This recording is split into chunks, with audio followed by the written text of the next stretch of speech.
गर्मियों का मौसम था। एक छोटे से गांव में फाल्गुनी नाम की एक प्यारी सी लड़की अपनी माँ गायत्री के साथ रहा करती थी। उस गांव में बिजली की काफी समस्या थी। गांव वाले जैसे जैसे अपना समय गुजर बसर कर रहे थे। एक रात की बात है, फाल्गुनी अपनी माँ गायत्री से बोलती है, माँ, उफ कितनी गर्मी है आज, मुझे रात भर नींद नहीं आएगी। मैं ऐसा करती हूँ माँ, आज मैं छत पर जाकर सो जाती हूँ। ठीक है, सो जाओ, लेकिन कल सुबह जल्दी उठ जाना, सोती मत रह जाना तुम। फाल्गुनी खुशी खुशी चटाई लेकर छत पर सोने चली गई। खुले आसमान के नीचे चटाई बिछाकर वो झिलमिलाते तारों को देख मन ही मन खुश होने लगी।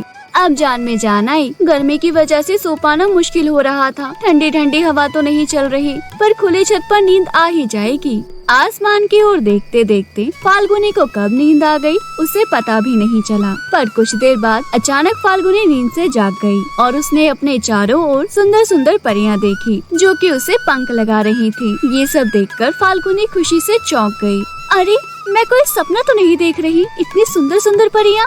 ये कहते हुए फाल्गुनी अपनी आंखें मीचने लगी। तभी उनमें से एक परी बोली, फाल्गुनी, तुम कोई सपना नहीं देख रही, हम परियां हैं और हमें तुम्हारी मदद की जरूरत है। क्या तुम हमारी मदद करोगी? मैं भला तुम्हारी क्या मदद कर सकती हूँ? सिर्फ तुम ही हमारी मदद कर सकती हो, ये परीलोक की राजमाता ने कहा है। मुझे कुछ समझ नहीं आ रहा, मैं तुम्हारी मदद कैसे कर सकती हूँ? तुम्हें सब समझ आ जाएगा। तुम हमारे साथ चलो और हमारी राजमाता से मिलो, वो तुम्हें सब कुछ बताएंगी। प्लीज हमारे साथ चलो ना। परियों की विनती सुन फाल्गुनी उनके साथ चलने के लिए तैयार हो गई और देखते ही देखते वो सभी परियां फाल्गुनी को एक गुप्त जगह लेकर जा पहुंची। ये देख फाल्गुनी हैरानी से बोली, अरे, आप मुझे कहाँ लेकर आ गई? मैंने तो सुना है परिलोक की दुनिया बहुत ही सुंदर होती है, पर यहाँ तो ऐसा कुछ भी नहीं है। ये कहते हुए फाल्गुनी चारों ओर देखने लगी। तभी वहाँ परियों की राजमाता आई और बोली, आओ फाल्गुनी, हमें तुम्हारा ही इंतजार था। मेरा इंतजार? हाँ फाल्गुनी, आओ हमारे साथ, मैं तुम्हें कुछ दिखाना चाहती हूँ। ये कहते हुए राजमाता फाल्गुनी को अपने साथ एक गुप्त स्थान पर ले गई। फिर वहाँ एक टेबल पर रखी छड़ी की ओर इशारा करते हुए बोली, फाल्गुनी, जाकर वो छड़ी उठाओ। फाल्गुनी ने आगे बढ़कर जैसे ही छड़ी को हाथों में उठाया, छड़ी एक जलते हुए धनुष में बदल गई। ये देख राजमाता खुश होते हुए बोली, अरे, तुम तो वही हो जिसका हमें 10 सालों से इंतजार था। अब तुम्हें अपना कर्तव्य निभाना होगा। रानी परी और हमारे परिलोक को बचाना है। राजमाता की बात सुन फाल्गुनी ने फौरन जलते हुए धनुष को वापस जैसे ही टेबल पर रखा, धनुष वापस छड़ी में बदल गया। रानी परी और परिलोक को बचाना है, मुझे कुछ समझ नहीं आ रहा। फाल्गुनी, दरअसल हमारा परिलोक हमसे छीन चुका है और हम सब छुपकर इस गुप्त स्थान पर रह रही हैं, क्योंकि दुष्ट जादूगर शाकाल ने हमारे परिलोक को अपने कब्जे में कर रखा है। कुछ साल पहले परिलोक में खुशी का माहौल था। रानी परी फ्लोरा अपनी बेटी सिंड्रेला के संग मिलकर परिलोक का शासन चला रही थी। सिंड्रेला सुंदर होने के साथ साथ बहुत ही साहसी और निडर थी। वो परिलोक की सुरक्षा के लिए स्वयं सबसे आगे रहती। पर एक दिन हमारे परिलोक को किसी की नजर लग गई। एक दिन वो दुष्ट जादूगर शाकाल सुंदर राज भेष बदलकर सिंड्रेला की जिंदगी में आया और सिंड्रेला को अपनी ओर आकर्षित करने में कामयाब हो गया। रानी परी फ्लोरा को ये बात बिल्कुल नहीं पसंद थी। उन्होंने राजकुमारी सिंड्रेला को उससे मिलने के लिए कई बार मना किया, पर वो नहीं मानी। एक शाम जब रानी परी फ्लोरा ने परी महल में सब परियों के लिए दावत का आयोजन किया, तब सिंड्रेला परी ने जादूगर शाकाल को भी दावत में बुला लिया। ये देख रानी परी फ्लोरा गुस्से में बोली, तुम्हारी हिम्मत कैसे हुई बिना हमारी आज्ञा के परिलोक में कदम रखने की? चले जाओ यहाँ से। माँ, इन्हें मैंने बुलाया है। सिंड्रेला, तुम हर बार अपनी मनमानी करती रहती हो। अभी भी वक्त है, मेरी बात मान लो और इससे दूर रहो। ये तुम्हारे बिल्कुल काबिल नहीं है। माँ, आप ऐसा मत बोलिए, मैं इन्हें पसंद करती हूँ और इनसे ही शादी करना चाहती हूँ। मैं तेरी शादी इससे कभी नहीं होने दूंगी। ये बहरूपिया है। होश में आओ बेटी, इसने अपनी काली शक्तियों से तुझे अपने वश में कर लिया है। अगर तुम्हें मेरी बातों का यकीन नहीं, तो मैं तुम्हें अभी इसका असली रूप दिखाती हूँ।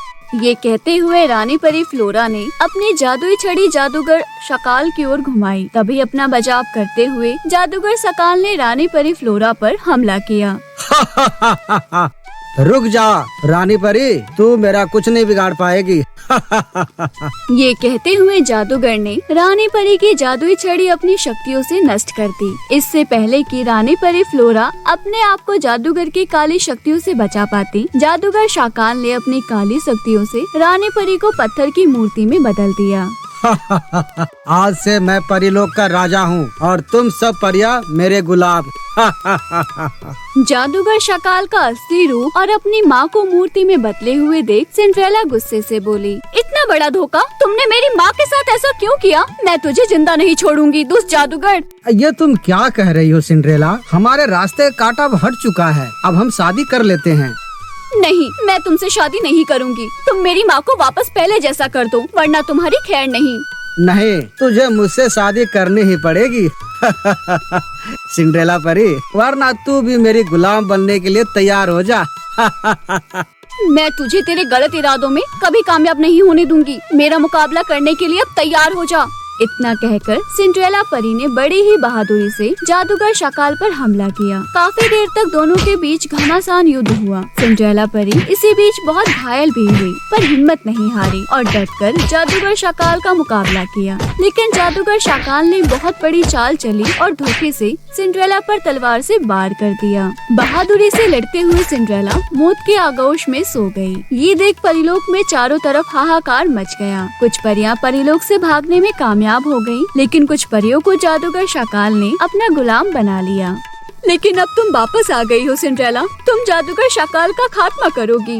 मैं सिंड्रेला नहीं, फाल्गुनी हूँ। राजमाता, मैं कैसे जादूगर को मार सकती हूँ? नहीं फाल्गुनी, तुम ही हमारी सिंड्रेला हो। तुम्हारा पुनर्जन्म हुआ है ताकि तुम हमारे परीलोक को उसके चुंगल से आजाद करा सको। मैं पिछले जन्म में सिंड्रेला परी थी। हाँ फाल्गुनी, तुम ही हमारी सिंड्रेला परी हो। अब तुम ही हमारे परीलोक को बचा सकती हो। पर कैसे? जादूगर शाकाल तो बहुत शक्तिशाली होगा, फिर मैं उसका मुकाबला कैसे करूँगी? इस शक्तिशाली जादुई छड़ी से, जो तुम्हारे छूते ही जलते हुए धनुष में बदल गया था। इस धनुष के तीर लगते ही वो जलकर भस्म हो जाएगा। तो आपने अब तक उसे क्यों नहीं मारा? जब आपको उसे खत्म करने का तरीका पता है तो? क्योंकि इस छड़ी को केवल तुम ही हाथ लगा सकती हो और कोई नहीं। अब हमें देर नहीं करनी चाहिए, आज ही तुम जादूगर शाकाल का खात्मा कर दो। फाल्गुनी ने सहमति में सर हिलाया और राजमाता के संग परीलोक जा पहुंची। फिर फाल्गुनी ने जादूगर शाकाल को ललकारा, दुष्ट शाकाल, जल्दी बाहर आ। देख, मैं लौट आई। अगर जान प्यारी है तो परीलोक छोड़कर फौरन भाग जा। फाल्गुनी की आवाज सुन गहरी नींद में सो रहा जादूगर शाकाल बाहर आया और बोला, तेरी इतनी हिम्मत तुच्छ लड़की, तूने परीलोक में कदम कैसे रखा? ये मेरा परीलोक है। तेरा परीलोक? ये मेरा लोक है, जादूगर शाकाल का। लगता है तूने मुझे पहचाना नहीं है। मैं सिंड्रेला हूँ। मैं वापस लौट आई हूँ तुझसे बदला लेने के लिए। सिंड्रेला? लगता है तुम दोबारा मेरे हाथों से मरने आई हो।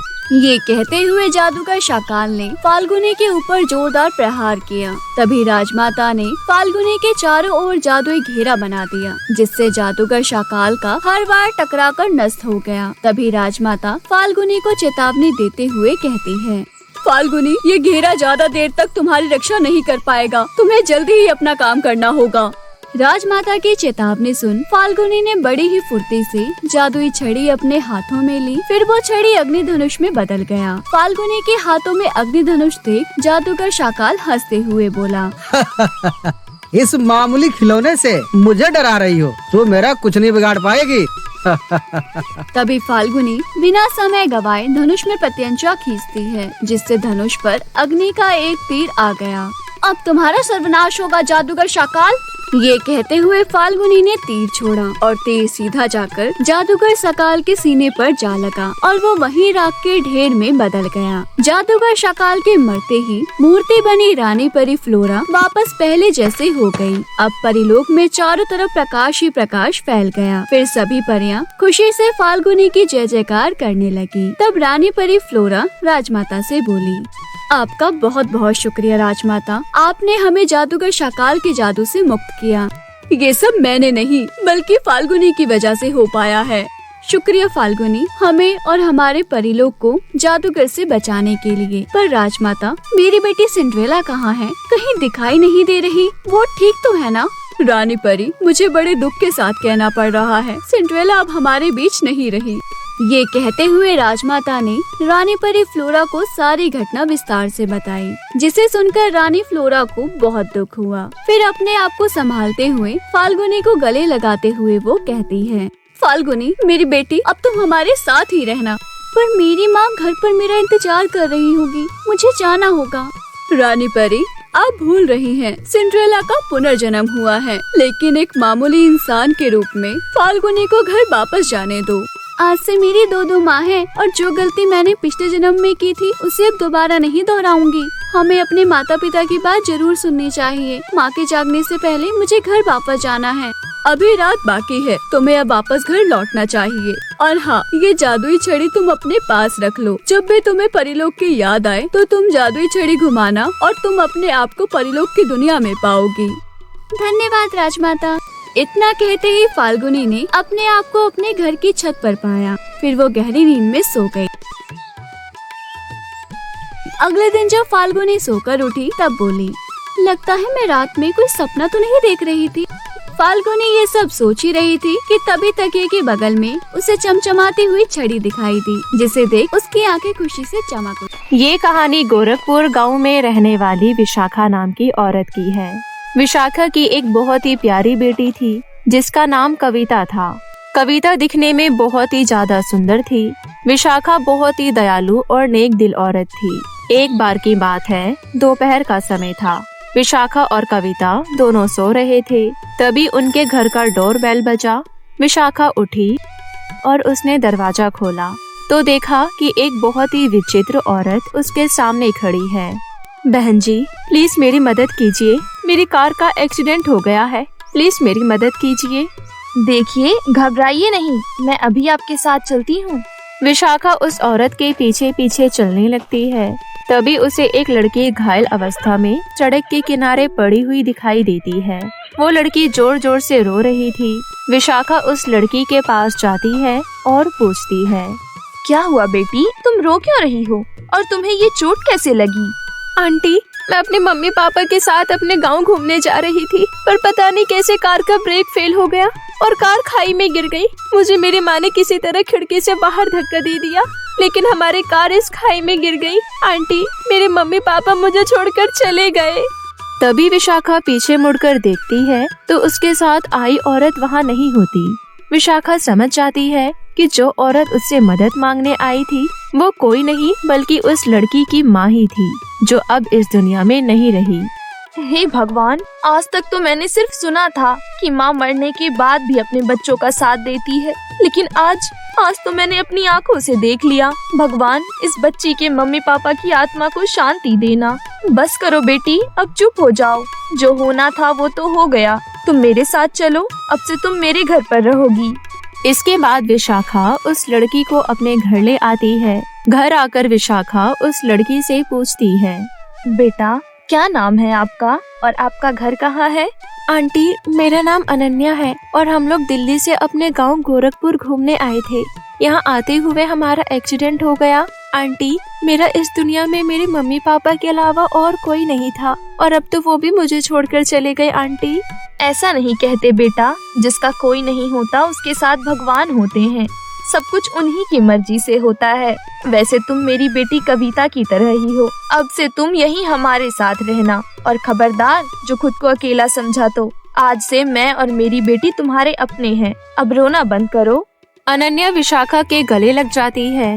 तभी कविता स्कूल से आती है और अनन्या को अपनी माँ के गले लगा देख बोलती है, अरे अरे, तुम कौन हो और इस तरह मेरी माँ से चिपक कर क्यों बैठी हो? माँ, ये इतनी काली सी लड़की कौन है?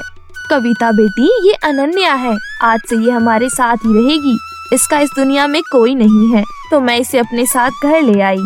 वाह माँ, आपने तो अच्छा खासा इस घर को अनाथ आश्रम बना दिया है। इसका कोई नहीं है तो इसे घर लेकर आ गई। अरे, इसे यहाँ लाने से अच्छा अनाथ आश्रम में छोड़ आती। माँ, ये काली लड़की यहाँ हमारे साथ नहीं रह सकती। कविता, ये क्या तमीज है किसी से बात करने की? क्या मैंने तुम्हें यही सिखाया है? और ये काली लड़की क्या होता है? इसका नाम अनन्या है और ये अब से यहीं रहेगी। कान खोलकर सुन लो, ये मेरा आखिरी फैसला है, समझी? और आगे से अनन्या से तमीज से बात करना। वो उम्र में तुमसे बड़ी है। कविता गुस्से से वहाँ से चली जाती है। इसकी बातों का बुरा मत मानना बेटा, लाड प्यार में कुछ ज्यादा ही बिगड़ गई है। अच्छा चलो, तुमने कुछ खाया भी नहीं होगा ना, तुम जाओ और जल्दी से हाथ मुंह धो लो और मैं तुम दोनों के लिए गर्मा गर्म खाना लगाती हूँ। उसके बाद कविता और अनन्या दोनों एक ही टेबल पर बैठकर लंच करती है। उसके बाद कविता अपनी माँ से कहती है, माँ मैं खेलने जा रही हूँ, थोड़ी देर में आ जाऊंगी। कविता बेटी, अनन्या को भी अपने साथ बाहर ले जाओ, थोड़ा घूम लेगी तो इसका मन अच्छा हो जाएगा।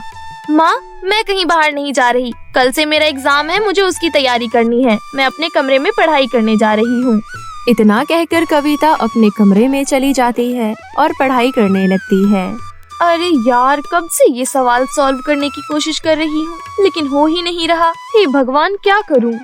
कविता, कौन सा सवाल सॉल्व नहीं हो रहा, मुझे बताओ, मैं ट्राई करती हूँ। तुम कभी स्कूल भी गई हो? बाय द वे ये सवाल है, क्या तुम इसे सॉल्व कर सकती हो? ये तो बहुत आसान है, रुको मैं तुम्हें समझाती हूँ। इसके बाद अनन्या कविता को सवाल समझाने लगती है। अरे वाह, अब मुझे समझ आ गया, वैसे मुझे ये तो पहले से ही पता था। ये सुनकर अनन्या मुस्कुराते हुए वहाँ से चली जाती है। ऐसे ही दिन बीतने लगते हैं। फिर एक दिन कविता जब स्कूल जा रही होती है तभी विशाखा उससे कहती है, कविता बेटी, अनन्या को भी अपने साथ स्कूल ले जाओ। क्या ये मेरे स्कूल जाएगी? हाँ बेटी, अब से ये तुम्हारे साथ तुम्हारे स्कूल में ही पढ़ेगी। मैंने तुम्हारी प्रिंसिपल से पहले ही बात कर ली है।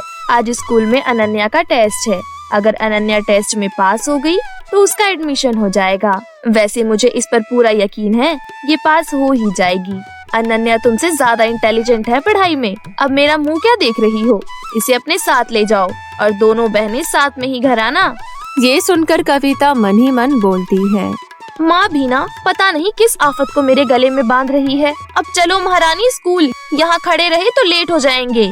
कविता और अनन्या दोनों स्कूल के लिए निकल जाती हैं। स्कूल में सभी बच्चे अनन्या के ऊपर हंसने लगे क्योंकि अनन्या बाकी लड़कियों की तरह गोरी नहीं थी और उसके होंठ भी थोड़े मोटे थे।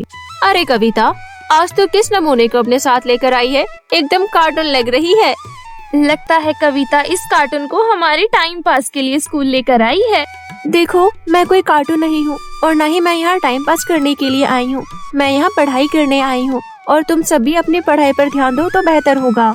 अरे तेवर तो देखो इस कल्लो के, अगर सुंदर होती तो पता नहीं इसमें कितना घमंड होता। इसके सारे तेवर आज के टेस्ट में निकल जाएंगे। टेस्ट देकर एडमिशन लेना हर किसी के बस की बात नहीं है। कुछ दिन बाद टीचर आती है और फिर टीचर अनन्या का टेस्ट लेती है। टेस्ट खत्म होने के बाद टीचर अनन्या का टेस्ट पेपर लेकर चेक करने ले जाती है। टीचर टेस्ट पेपर देखकर बहुत खुश होती है। उसके बाद टीचर टेस्ट पेपर लेकर क्लासरूम में जाती है और अनन्या से बोलती है, अनन्या बेटा, तुम स्कूल की बहुत होनहार लड़की हो। तुम्हारे 100 आउट ऑफ 100 मार्क्स आए हैं। वाह, तुम्हारा एडमिशन हो गया है। कल से सारी बुक और बाकी की चीजें लेकर स्कूल आ जाना। अगले दिन विशाखा अनन्या को बैग, जूते, यूनिफॉर्म सब कुछ लाकर देती है और फिर अनन्या भी कविता के साथ स्कूल जाने लगती है। अनन्या हर सब्जेक्ट में ब्रिलियंट थी, जिस वजह से सभी टीचर अनन्या की बहुत तारीफ करते थे और वहीं कविता को ना पढ़ने की वजह से डांट पड़ती रहती थी। एक दिन कविता स्कूल के पास में बैठी थी, तभी वो अपनी दोस्त आंचल से कहती है, आंचल चलो ना खेलने चलते हैं। नहीं कविता, मैं अनन्या के पास जा रही हूँ। मैथ्स का एक सवाल समझ नहीं आ रहा है, वही पूछने जा रही हूँ। तुम खेलो, मैं जा रही हूँ। कंचन, तू यहीं मेरे साथ बैठ जा थोड़ी देर। नहीं कविता, मेरा भी इंग्लिश का काम अधूरा रह गया है। मैं भी अनन्या से पूछकर अपना काम पूरा करने जा रही हूँ। मुझे तुम्हारी तरह इस बार फेल नहीं होना। अनन्या की बच्ची ने तो मेरा जीना हराम कर दिया है। जिसे देखो बस इसी का गुणगान गाता रहता है। पता नहीं ऐसा क्या है इस कल्लोमाई में। तभी कविता को उसकी क्लास का सबसे हैंडसम लड़का दिखाई देता है। Hi Rahul, how are you? I am fine. अच्छा सुनो, ये नोट्स तुम अपनी बहन अनन्या को दे देना और उसे मेरी तरफ से थैंक्स बोल देना। उसने मेरे नोट बनवाने में मेरी बहुत हेल्प की है। सच में यार, तुम्हारी बहन बहुत अमेजिंग है। ऐसा कुछ भी नहीं है जो उसे ना आता हो। इतनी इंटेलिजेंट लड़की मैंने पहली बार देखी है। उससे पहले तो मैं यही समझता था कि सारी लड़कियां तुम जैसी बुद्धू होती हैं। ओके बाय, अब मैं चलता हूँ। बहुत हो गया, अब इस अनन्या की बच्ची को मैं नहीं छोड़ूंगी। पहले इसने मुझसे मेरी माँ छीन ली और अब इस स्कूल में आकर मेरे सारे दोस्त को भी अपने साइड कर लिया। कविता गुस्से में घर चली जाती है। फिर कुछ दिनों बाद कविता अनन्या के पास जाती है और बोलती है, अनन्या, क्या तुम मेरे साथ घूमने चलोगी? मेरा घूमने का बहुत मन कर रहा है। लेकिन माँ ने तो अकेले बाहर जाने से मना किया है। अरे कुछ नहीं होगा, तुम चलो ना प्लीज। मैं तुम्हें एक बहुत ही अच्छी जगह दिखाऊंगी जहाँ तुम आज तक कभी नहीं गई होगी। चलो ना प्लीज। कविता, अगर तुम्हारा इतना ही मन है तो चलो चलते हैं। और फिर कविता अनन्या को एक ऊंची पहाड़ी पर ले जाती है। फिर उसे धोखे से उस पहाड़ी से धक्का दे देती है। तभी अनन्या की माँ की आत्मा वहाँ आ जाती है और उसे बचा लेती है। अनन्या बेटी, तुम ठीक तो हो ना? हाँ माँ, मैं ठीक हूँ। माँ, आप मुझे छोड़कर क्यों चली गई? प्लीज माँ, वापस आ जाओ ना। मुझे आपके साथ रहना है माँ, प्लीज ना। नहीं बेटी, अब मैं वापस नहीं आ सकती। मेरा घर अब आसमान में तारों के पास है। मैं और तुम्हारे पापा तुम्हें बहुत याद करते हैं। बेटी, यहाँ तुम्हारे पास तो विशाखा जैसी एक और माँ है, साथ ही कविता जैसी एक प्यारी बहन भी तो है। फिर भी तुम इतनी दुखी क्यों हो बेटी? माँ, कविता मुझे बिल्कुल भी पसंद नहीं करती क्योंकि मैं काली और बदसूरत हूँ। वो मुझे अपना नहीं मानती है माँ। उसे मुझे दीदी कहने में भी शर्म आती है। वो हमेशा मुझे कोसती रहती है क्योंकि मैं इतनी बदसूरत हूँ। उसके बाद भी मैंने सबके दिलों में अपनी जगह बना ली है। आज इसी वजह से उसने मुझे पहाड़ से धक्का दे दिया माँ। अनन्या बेटा, कविता अभी बच्ची है, उसकी बातों का बुरा मत माना करो। वक्त आने पर सब ठीक हो जाएगा बेटी। रही बात तुम्हारे इस काले रंग की, तो तुम मेरे साथ आओ। इतना बोलकर अनन्या की माँ की आत्मा उसे एक जादुई पेड़ के पास ले जाती है। बेटी, ये पेड़ देख रही हो, ये जादुई हेयर बैंड का पेड़ है। इस हेयर बैंड को पहनने से तुम भी बाकी लोगों की तरह गोरी और सुंदर हो जाओगी। तुम इस जादुई हेयर बैंड के पेड़ से कोई भी 3 हेयर बैंड तोड़ लो। लेकिन माँ, 3 हेयर बैंड क्यों? पहला हेयर बैंड तुम्हारे लिए। इस पहले हेयर बैंड को पहनते ही तुम भी कविता की तरह गोरी और सुंदर हो जाओगी। दूसरा हेयर बैंड तुम्हारी बहन कविता के लिए। इस हेयर बैंड को तुम कविता को दे देना। इसको पहनते ही कविता के मन में तुम्हारे लिए जो भी ईर्ष्या के भाव है वो सब खत्म हो जाएंगे और वो तुम्हें अपनी सगी बहन की तरह ही प्यार करने लगेगी। और ये तीसरा हेयर बैंड मेरी तरफ से विशाखा को उपहार में देना। इस हेयर बैंड को पहनकर वो जो भी बोलेगी वो सच हो जाएगा। अब तुम खुशी खुशी अपने घर जाओ, सब ठीक हो जाएगा। इतना बोलकर अनन्या की माँ की आत्मा वहाँ से गायब हो जाती है। उनके जाने के बाद अनन्या खुशी खुशी वो हेयर बैंड पहन लेती है। हेयर बैंड पहनते ही अनन्या एक परी की तरह सुंदर हो जाती है। उसके बाद अनन्या अपने घर चली जाती है। अनन्या को घर वापस आता देख कविता बहुत डर जाती है और वो अपनी माँ से लिपट कर बोलती है, माँ, भूत। अरे ये क्या नाप शनाप बक रही हो? ये तुम्हारी दीदी अनन्या है, ये कोई भूत नहीं है। कविता रोने लगती है। माँ, मुझे माफ कर दो माँ। मैंने आज अनजाने में इसे पहाड़ से धक्का देकर नीचे खाई में गिरा दिया था, तो माँ ये वहाँ से जिंदा बचकर कैसे आ सकती है? माँ, ये भूत है। प्लीज माँ, इसे कहो कि यहाँ से चली जाए और मुझे छोड़ दे। माँ, मुझे बचा लो माँ, वरना ये मुझे मार डालेगी। प्लीज माँ। तूने अनन्या को मार डाला? अरे बेवकूफ, तू मेरी बेटी होकर ऐसा कैसे कर सकती है? तू मेरी बेटी नहीं हो सकती। निकल जा मेरे घर से। माँ, प्लीज मुझे माफ कर दो। गुस्से में आकर मैंने ऐसा कर दिया। मुझे इस बात का बहुत अफसोस है माँ, प्लीज मुझे माफ कर दो। माँ, कविता को माफ कर दीजिए और मैं कोई भूत नहीं हूँ, मैं जिंदा हूँ। फिर अनन्या विशाखा को सारी बात बताती है और उस जादुई हेयर बैंड के पेड़ के बारे में भी बताती है। देख, तूने जिस बहन को ईर्ष्या में आकर पहाड़ से धक्का दे दिया था, वो बहन तेरे बारे में कितना सोचती है। ये ले हेयर बैंड तेरे लिए, इसे पहन ले। विशाखा की बात मानकर कविता वो हेयर बैंड पहन लेती है और फिर अपनी बहन अनन्या को गले से लगा लेती है। अनन्या दीदी, मुझे माफ कर दो। प्लीज दीदी, मुझसे बहुत बड़ी गलती हो गई, मुझे माफ कर दो। उसके बाद विशाखा तीसरे हेयर बैंड को पहनकर बोलती है, हे जादुई हेयर बैंड, हमारी सारी गरीबी को दूर कर दो और हमारा जीवन खुशहाल कर दो। हमें इतना दे दो कि हम अपने साथ साथ दूसरे गरीब और बेसहारा लोगों की भी मदद कर सकें। विशाखा के इतना कहते ही उसका छोटा सा घर एक आलीशान घर में बदल जाता है, जिसमें सभी खुशी खुशी रहने लगते हैं।